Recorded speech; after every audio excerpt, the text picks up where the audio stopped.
Hey guys, and welcome back to my channel. So today I just decided to pop up and share with you 5 common mistakes that people make. Always, these seem like a very little thing, but it could either make your application go really well or really bad. So if you want to find out what these things are, stick around and join me.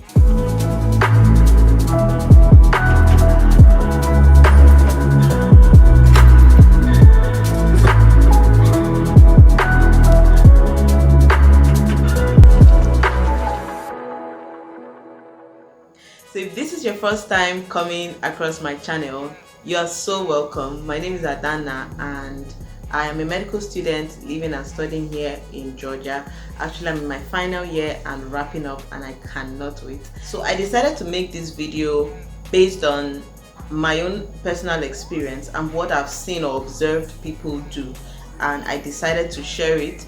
I hope it helps someone out there. Maybe any of these mistakes you're currently making, you can quickly change, or maybe you might potentially make that mistake, but I'm stopping you right there.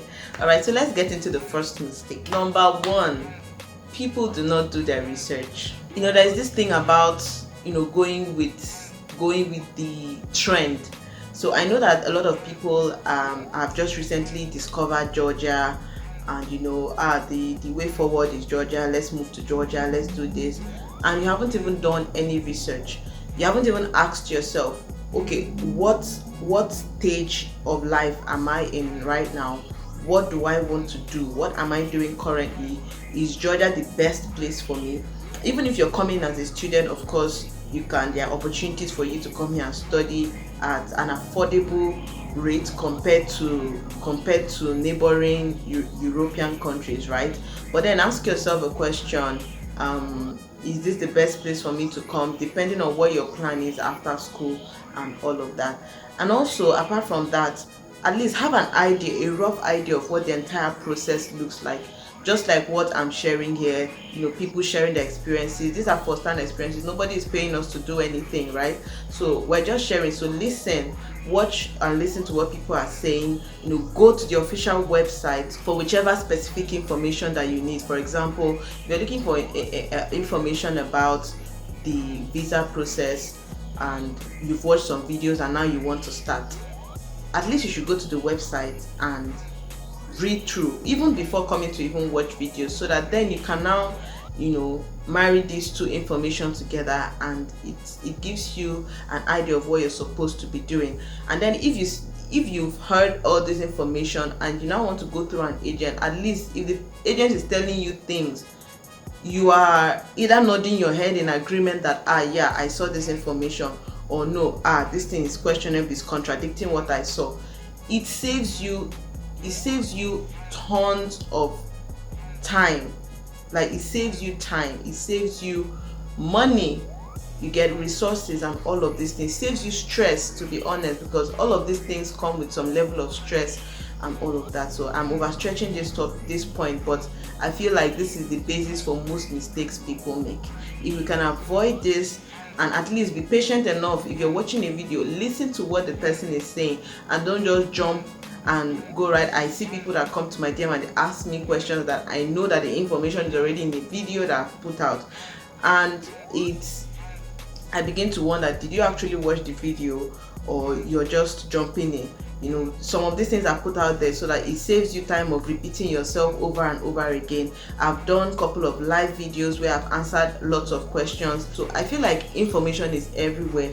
It's just to be patient enough to gather this information before going ahead, unless you have money to waste, or unless you have time to waste them. So my next point is, make sure you read whatever letter or document that is given to you, right? So whatever document you're taking to you're submitting, make sure you go through every information, especially things like date of birth, name, correct spelling, all of these things.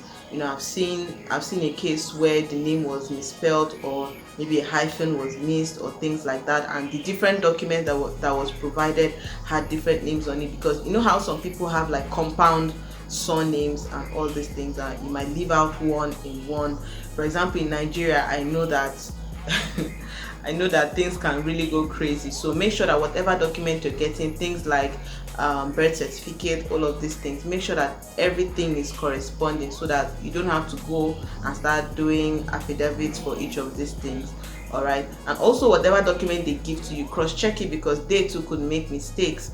Okay, so that you don't miss out on any information. And also there might be things you are supposed to do, and because you didn't read through properly, so try to read through. If it's an email, read through till the end, take notes, okay, so that you don't miss out on any information. The third mistake people make, and this is very huge, is paying their school fees to an agent.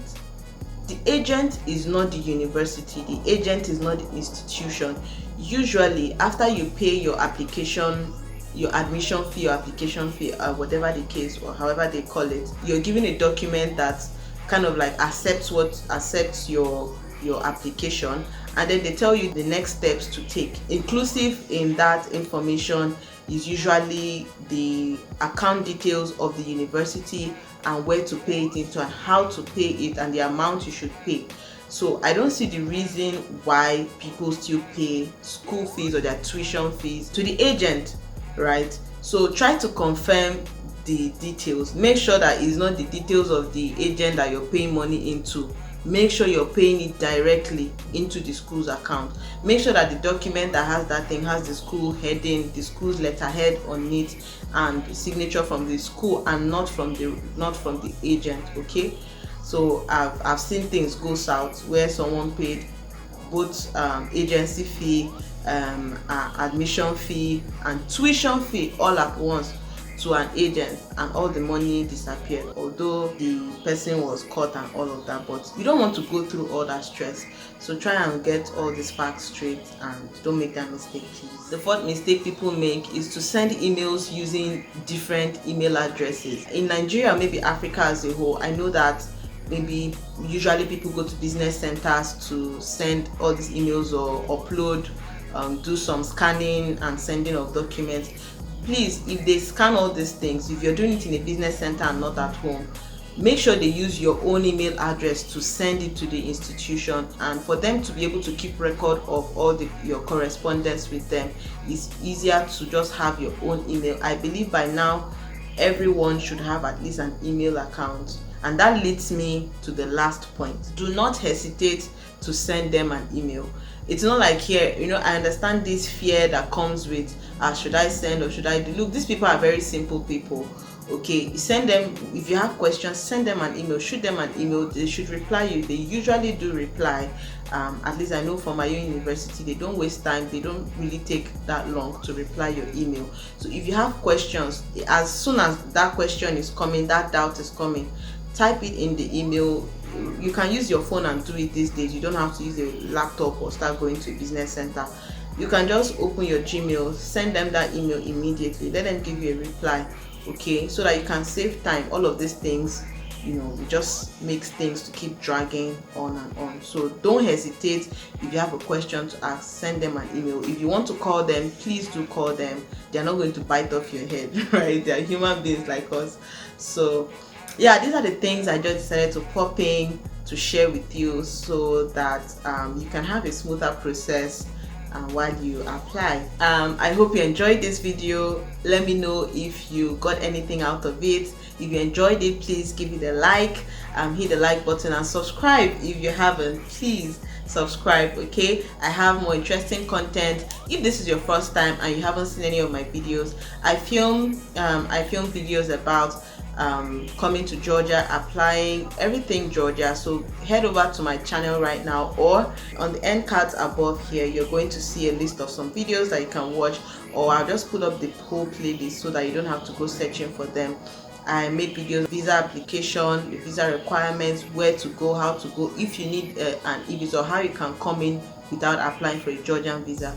I have all of these videos up there. The cost of living, how to know how much you would need to spend to survive on every month here as a student or whatever, just to have an idea of the financial situation here in Georgia. So I hope this video helped you, and yeah, share this video with anyone that you think might find it helpful or interesting. All right, and I'll see you in my next one. Till then, keep living. Bye.